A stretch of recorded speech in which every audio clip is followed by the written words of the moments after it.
Pardon the interruption, but I'm Mike Wilbon in Chicago for tomorrow's big upset of Oregon by Northwestern. I'm Tony Kornheiser. You're so cute when you're chesty like this. It's so Yeah, cute. don't try not Big to call upset. me in the 2:30 hour tomorrow afternoon Central Time. I could be in a different disposition. Do you recall how many points Oregon put up on Oklahoma State last week? I think it was 69. more than a lot. I watched. Yeah, I watched that's what I'd read. Yeah. I think it was only in 3 quarters, too. It was. Good luck. Welcome to tried to PTI, force. boys and girls. In today's episode, the Commanders struggle. The Eagles and Chiefs meet in a Super Bowl rematch, and a Browns safety takes a shot at Derrick Henry. But we begin today with last night's domination of Washington by the Green Bay Packers. The final score was 27-18, but it was not that close. Micah Parsons had 8 pressures and a half sack and 44 snaps. The Packers looked really good. Wilbon, what does this result say to you about Green Bay?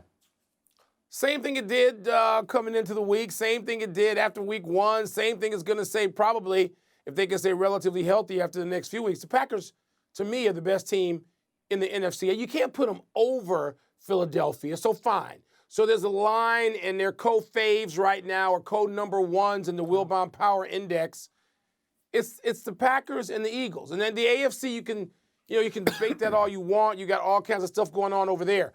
But Tony, where's the weakness? I mean, when you watched last night, I'm suspecting that it confirmed what you and I thought about the Packers coming out of Sunday's win, both at home, I will say, over the Lions and then over the Commanders. These are 2 teams that won 12 games or more last season. So they're not beating up on chumps. They're at home, but they're worthy opponents, either of which they could see in the postseason. I don't see a weakness. And if you put Micah Parsons out there, he doesn't have to record the actual sack. If he is just pressuring the quarterback and driving people crazy, that's the defensive catalyst the Packers need to pull them even, to me, with the Eagles. Okay, so every once in a while, one of these boomlets works out. Every year, everybody tries to find the next big thing, the team with the buzz. And a lot of people this year going into the year said the Packers. You were one of these people that said the Packers. When they acquire Micah Parsons, that gives validity to this. And that's why Packers fans last night started to chant, "Thanks, Jerry." Okay, because now the Packers are through 2 games and they look sort of worthy. I'll go into the details on the teams that they beat. They go out there and they hold the Lions to 13 points. The Lions scored 33 a game last year. They hold Washington to 18 points. Mike, through the first 3 quarters last night, Washington only had 112 yards. And as you say, these are good teams. One of them was in the NFC Championship and one won the division that Green Bay was in. So you can't really start much better than this. I mean, I look at that team and I think I'm not saying they're the best team, but I am no longer laughing at you for going out there and saying that they are your Super Bowl team. No, they showed it. They did. They're they really showed good. It. Tony, and you know what? If Jordan Love, who people are picking for MVP, which seems a little bit much, but he's played really well so far. He hasn't been great. Like, if he has another level, which so many people think he does, I mean, this is, I want to go back to Parsons for a second. What's that? Because Parsons is a predator out there. And yes, it reminds me, and I know it reminds you of the time that the Packers acquired Reggie White in 1997. And in the next 6 years, the Packers were 66-30, and they won a Super Bowl. And that's what this looks like and feels like right now. He's a menace. But it's early. Don't get breathless. It's the second game. That's right. Stuff happens. Stuff happens. Okay. Let's move then, Tone, to the Commanders. Jayden Daniels in the offense struggled, and the team lost starting running back Austin Eckler to an apparent Achilles injury and defensive end Dietrich Wise to a quad injury. Both these things seem like season enders. Of course, Washington was on the road against the team we now agree is a top team. Tone, do you see this result as something the Commanders can just shake off, though? I don't see this as injurious in the long term, all year long to Washington. I don't. I sat here yesterday and I told you I didn't think Washington was going to win this game. Right. the team that Washington beat in the first game, the Giants, wasn't nearly as good as the team that Green Bay beat, which was, Detroit. Then you have Green Bay at home, and it's a short week. It's a Thursday, so the visiting team, the road team, can only get about 1 day's worth of practice to prepare for this game. So I thought everything lined up for them. I don't. Let me see my notes here. The Eckler injury, that hurts. What hurt more last night was the total domination of the Washington offensive line by Green Bay. But again, I don't know if this has long-term effects, and I'll tell you why. Because this was not the kind of loss that Baltimore suffered at Buffalo when they collapsed in the fourth quarter, or the kind of loss that your Bears suffered when they collapsed in the fourth quarter. This was a legitimate beatdown. I think you stand up, you dust yourself off, and you hope for another shot in the playoffs down the road. But I don't think it's crippling. I agree with you right down the line. Crippling only if you lose two guys you want to depend on to season-ending injuries. And they got some depth in those places, but they'd already traded a running back, so I don't know how that's going to work out. But, Tony, no, I agree with you. You look at this on the schedule, and even coaches, they're not going to tell us, well, they would tell us in the old days off the record, you'd sit around with coaches at 2 in the morning, and they say, look, there's some losses that, I remember the first time I heard this from a coach. Right. It's a schedule loss.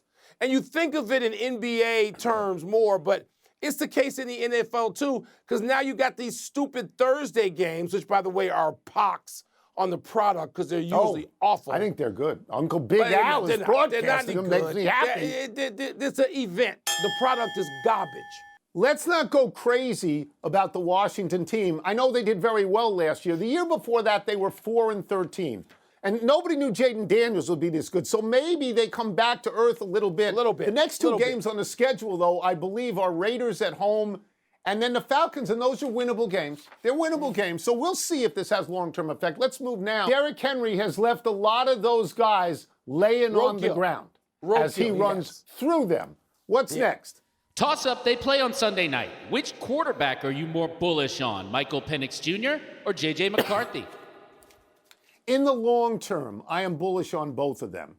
In the short term, I probably lean to Penix just because he's had more experience. This is going to be, I believe, his 5th start in the NFL, and it's only going to be McCarthy's 2nd start in the NFL. In the last 2 games, let me get my notes here. The last 2 games that Penix has started, he's gone 48 for 70, 610 yards, and 3 touchdowns. All we have on McCarthy is 1 game. Really, all we have is 1 quarter. The 4th quarter of that game where he was great. But the first 3 quarters, he was nothing. He even had a pick 6 at that point. So it is possible that he could be looking for a role reversal in his 2nd game. The game is in Minnesota, though, Mike, and it would be great. If McCarthy was great again, that would be a great story.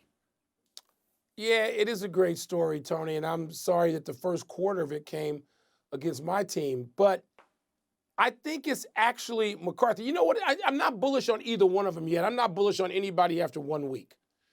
Of the person, who am I more curious to watch this week?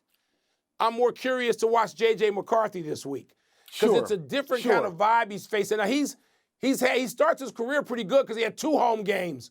One with his real home, his parents and his friends and people in the stands that he grew up watching him play in suburban Chicago. And then he goes to his now home of Minnesota where they're going to cheer him like he's a conquering hero in his first start. And he's going to get the benefit of that early in the game. It's not going to be tepid. So wow, who am I going to want to watch more? And I'm biased because of where the kid is from and it's my division in NFC Central, but I'm going to say McCarthy. Well, my leaning towards Penix is that we have seen a little bit more of him already. A little bit more, and he looks like a pro so far. He looks like a pro. That's it. Great. Happy trails to Joe DiMaggio, being alone in 4th place on the Yankees' all-time home run list. Aaron Judge homered twice in last night's win over Detroit to tie Joltin' Joe on the Yankees' all-time home run leaders list at 361. Judge will need 132 more to catch Lou Gehrig in 3rd place. Judge now has 46 homers on the season, in addition to a league-leading average of 322. Also last night, Mike Trout hit his 399th career home run ending a career-long 28-game drought without one. Tony, I feel certain he's going to get to Gehrig. Mantle's going to be a little bit harder because Judge will be getting older then. We hope he can be healthy and go through this. Ruth seems a bridge too far. I mean, we're not even talking about the whole 7-14, the portion that he hit with the Yankees, but it's great to see. It's great to see Judge doing it. He's great to watch. It's 659 that he has to get to Ty Ruth. So you just let me know when he gets to George Herman Ruth. I don't care about this stuff. You let me know when he gets there. Let's go to the big finish. Canelo Alvarez fights Terrence Crawford on Saturday. Are you intrigued by this? No, I'm obsessed. It's real boxing, not MMA, the sweet science, boxing. I can't wait. The Phillies swept a 4-gamer from the Mets. Your thoughts? The Mets could actually miss the playoffs after being in all year. They're in danger. You don't want to get cold as the season is ending. No, September. The White Sox have won 9 of 11. Will they avoid 100 losses for a third straight season? They need to win 6 of 15. They ought to be able to do that. 1-1 Florida at LSU tomorrow. Are you smelling upset? I am not, but Billy Napier may need an upset here unless people start going to the pens to start writing the check for the buyout. Last one, Germany and Turkey in Sunday's EuroBasket final. Who you got? Germany's got Franz Wagner, but Şengün. Tony, Alfred Şengün for Turkey. He is going to be, in my opinion, an all-league player. Not all-star this year, maybe third-team all-NBA. Şengün's going to be a star, a big star. And you got to vote on third team. I know that. We're out of time. We'll try and do better the next time. I'm Tony Kornheiser. I'm Mike Wilbon. We're on the Deuce Monday Knuckleheads. And now, here's Sports.